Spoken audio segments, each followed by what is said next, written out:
Dans le charmant village de montagne, au cœur de l'époque des inventeurs fous, vivait un jeune garçon nommé Nico. Chaque matin, Nico se réveillait avec le chant des oiseaux et aidait sa famille à s'occuper du ranch. Il adorait explorer les collines environnantes à cheval comme un vrai cow-boy. Nico était généreux, toujours prêt à partager ses idées farfelues et ses inventions avec les autres enfants du village. Les inventions de Nico, souvent loufoques et amusantes, reflétaient l'esprit de son temps. Il aimait particulièrement bricoler des gadgets rigolos, comme des bottes à ressort pour sauter par-dessus les rivières.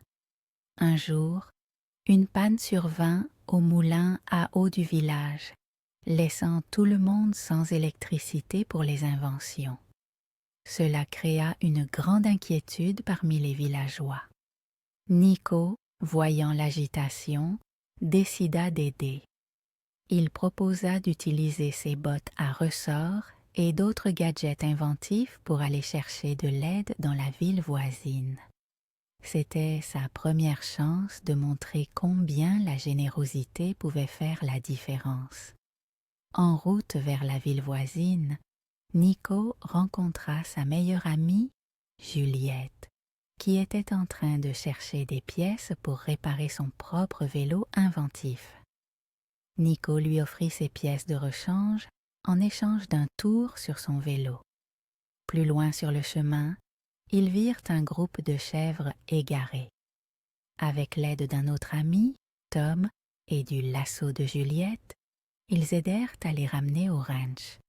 Enfin, ils arrivèrent à la ville, où Nico expliqua la situation à l'ingénieur municipal qui prêta une roue d'engrenage spéciale pour réparer le moulin.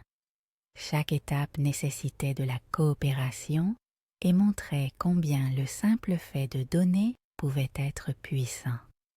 De retour au village, Nikki aida l'enseignante de l'école locale à réparer le moulin, installant la roue d'engrenage avec précaution. Tandis que les pales du moulin reprenaient vie, les lumières dans les maisons s'allumèrent de nouveau. Les villageois acclamèrent Nico, reconnaissant sa générosité et son esprit inventif. Juliette et Tom le félicitèrent, heureux de l'avoir aidé dans cette aventure. Le lendemain, le village retrouva sa routine paisible, mais Nico ne fut plus tout à fait le même. Chaque jour, il se rendait à la place du village avec une nouvelle invention, non pour lui mais pour qu'elle soit utilisée par tous. Il avait compris que les inventions étaient bien plus précieuses quand elles étaient partagées. Comme Nico, le village de montagne commença à valoriser plus que jamais la générosité, formant ainsi une communauté encore plus unie et inventive.